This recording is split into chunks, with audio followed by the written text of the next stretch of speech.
холл отеля был наполнен мягким утренним светом, который стекал по стеклянным стенам и отражался в мраморном полу. Люди проходили мимо, кто-то торопился навстречу, кто-то пил кофе, кто-то спорил по телефону, обычная рутинная картина. И среди всей этой суеты стоял он. Высокий, уверенный на первый взгляд, в дорогом костюме, но со сбитым дыханием, словно человек, который только что бежал от собственных проблем. Его взгляд метался по лицам людей, словно он искал кого-то конкретного, но не находил. Пока не увидел ее. Она вошла спокойно, будто просто зашла купить кофе перед работой. В руках у нее был пакет с продуктами, волосы чуть растрепались от ветра, а на лице застыла обычная усталость человека, не ожидающего ничего необычного от этого дня. Но именно ее взгляд зацепил его, спокойный, не агрессивный, не требовательный. Без масок. Она выглядела как человек, который помогает другим не ради выгоды, а потому что не умеет иначе. Он шагнул к ней, потом второй, и остановился прямо перед ней, словно боялся, что если промедлит, потеряет шанс навсегда. Она удивленно подняла глаза, и в тот момент ее лицо отразило искреннее недоумение. Он проглотил ком в горле. «Пожалуйста», его голос дрогнул, что совсем не вязалось с его статусом, манерой одеваться и общей картиной. «Прикинься моей женой. Всего на 7 дней». Пакет в ее руках качнулся, и она едва удержала его, настолько странным был этот момент. Ее брови приподнялись, губы чуть приоткрылись, она искала хоть какой-то смысл в услышанном. «Что?» «Простите, что?» Только и смогла вымолвить она. «Я знаю, как это звучит», — быстро заговорил он, поднимая ладони, будто защищаясь, будто подтверждая, что понимает весь абсурд ситуации. «Я понимаю, что это сумасшествие. Но прошу, пожалуйста. Только 7 дней. Потом вы даже не увидите меня снова». Она моргнула, пытаясь понять, не скрытая ли эта камера, розыгрыш ли это, или она идет по скрытому сценарию, о котором никто ее не предупреждал. Она оглянулась по сторонам, но все вокруг было обыденно, менеджер у стойки регистрации спорил с клиентом, бариста подавала кому-то латте, пара туристов обсуждала карту города. Ничего не указывало, что это какая-то игра. Она снова посмотрела на него, и именно этот взгляд стал ключевым. Потому что впервые она заметила то, что раньше скрывалось за его прямой спиной и ровными плечами – страх. Настоящий. Не тот, что переживают люди, боясь опоздать или получить штраф, а тот, что приходит к человеку, у которого рушится фундамент под ногами. Он стоял перед ней, миллионер, она догадалась об этом по манерам, часам, которые явно стоили дороже ее зарплаты за год, и потому, как люди в холле чуть отступали, пропуская его. Но сейчас он был просто человеком, который отчаянно искал спасения. И почему-то верил, что оно в ней. «Почему я?» — тихо спросила она, чувствуя, что ее сердце начинает стучать быстрее. Это не было похоже ни на какую аферу, ни на попытку познакомиться. Что-то в его голосе заставляло прислушаться. Он глубоко вдохнул. Ему явно было нелегко говорить. «Потому что я видел», он замолчал, подбирая слово. «Я видел, как вы на парковке помогали старушке донести сумки. Вы не знали, что я смотрю. Вы даже не думали, что кто-то оценит. Вы просто сделали это. И в тот момент я понял, вам можно доверять». Она задумалась. Слова были странными, даже слишком эмоциональными, но они звучали искренне. До боли искренне.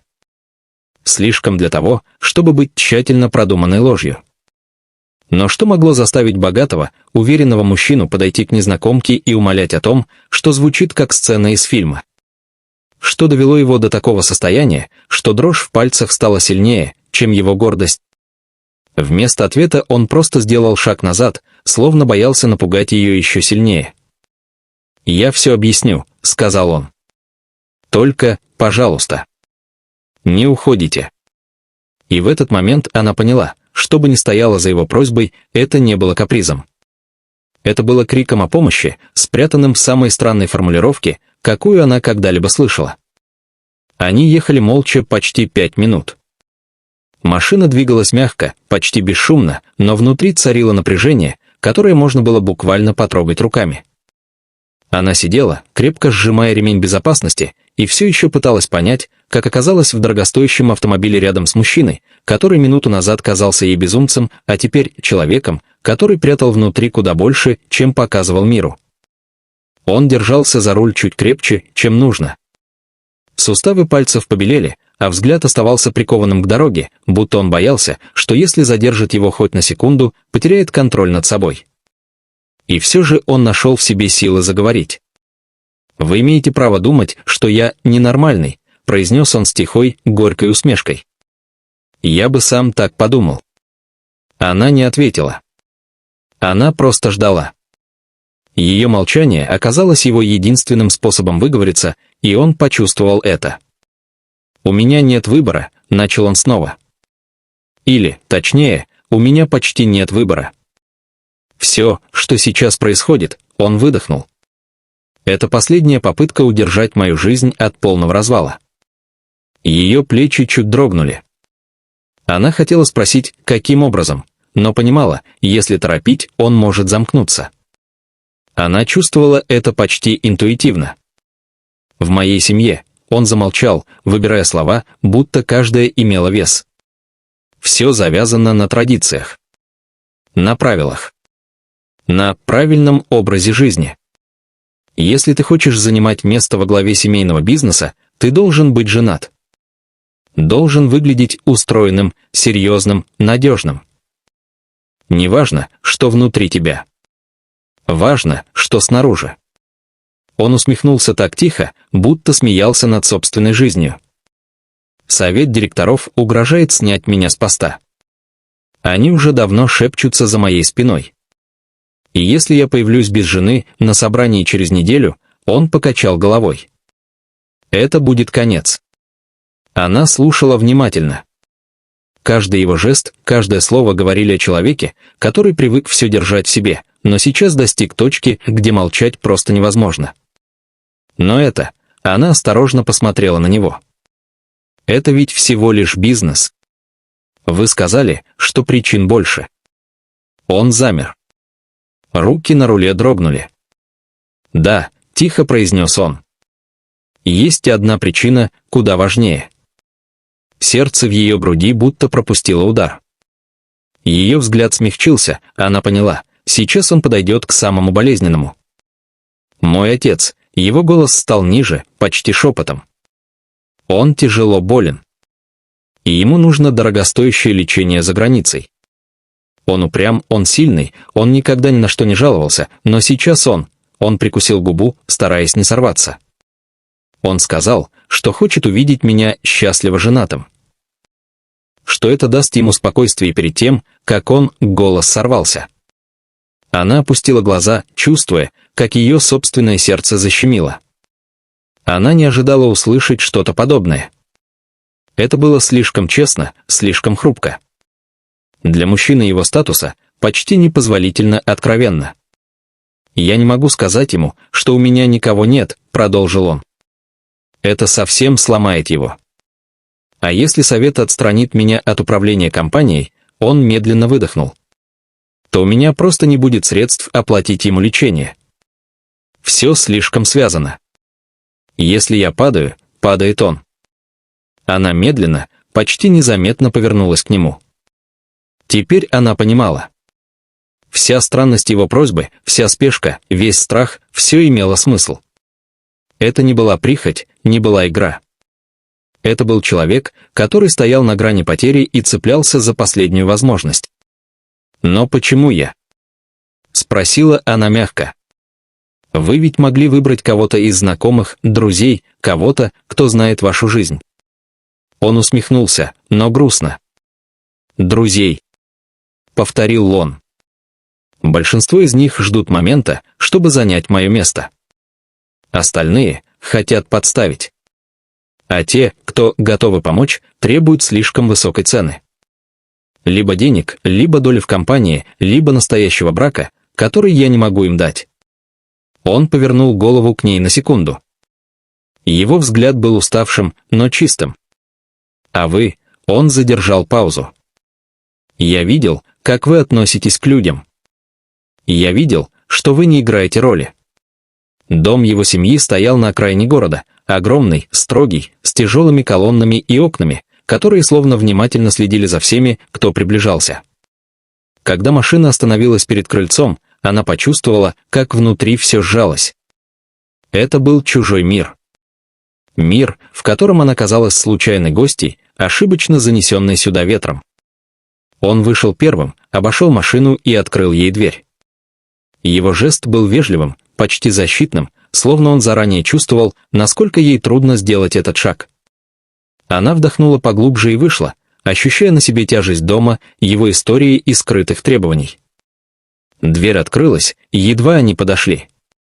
На пороге стояла женщина средних лет, лицо которой уже в первые секунды выражало недоверие. Внутри холла собрались родственники, каждый со своим прищуром, со своей оценкой, со своей скрытой улыбкой, будто они пришли не встречать, а проверять. Но он взял ее за руку. Легко, едва касаясь, но так, что она почувствовала, она здесь не одна. Он представил ее как свою жену, и комната замерла. Несколько секунд было тихо, так тихо, что можно было услышать собственное дыхание. Взгляды впивались в нее, изучали, пытались понять, кто она такая и что делает рядом с наследником семейной империи. Но именно в этот момент из глубины дома раздался тихий кашель. Он отвел ее взглядом в сторону коридора, и там появился его отец. Худой, ослабленный, с кислородной трубкой под носом, но с теплой улыбкой, в которой не было ни капли сожаления, только искренность и нежность. Он шел медленно, но настойчиво, словно хотел убедиться, что все, что он видит, не сон. Когда он подошел ближе, его глаза засияли мягким светом. «Так вот ты какая», — сказал он, рассматривая ее с нежностью, от которой у нее перехватило дыхание. «Спасибо, что он не один». Эти слова попали прямо в сердце. Она не ожидала, что человек, который едва держится на ногах, может сказать что-то настолько глубокое. Ее глаза защипало, но она удержалась, не позволив эмоциям вырваться наружу. Она понимала, здесь, в этом доме, слезы, слабость, а слабость здесь не прощают. Остальные родственники наблюдали за сценой так, будто она рушила их планы. Их взгляды стали холоднее, а улыбки — тоньше. Но отец смотрел на нее так, словно видел в ней не притворство, а настоящую опору для своего сына. Она почувствовала, как пальцы мужчины слегка сжали ее руку. Это было почти незаметно, но она поняла, это благодарность. И что-то еще. Возможно, надежда. Когда отец отвел взгляд к сыну, его голос стал тише. «Береги ее. Она светлая». Она опустила глаза, не зная, что ответить. Она пришла сюда играть роль, но сейчас эта роль начала касаться тех мест в душе, которые обычно прячут глубже всего. Она понимала, эти 7 дней станут испытанием. Для нее быть убедительной. Для него удержать свою жизнь. А для обоих не позволить чувствам выйти из-под контроля. И все же, когда она услышала голос отца, слабый, но живой, благодарный, она впервые почувствовала, что ее решение прийти сюда было не ошибкой. Даже если впереди ждут трудности, сейчас, в этот момент, она сделала что-то по-настоящему важное.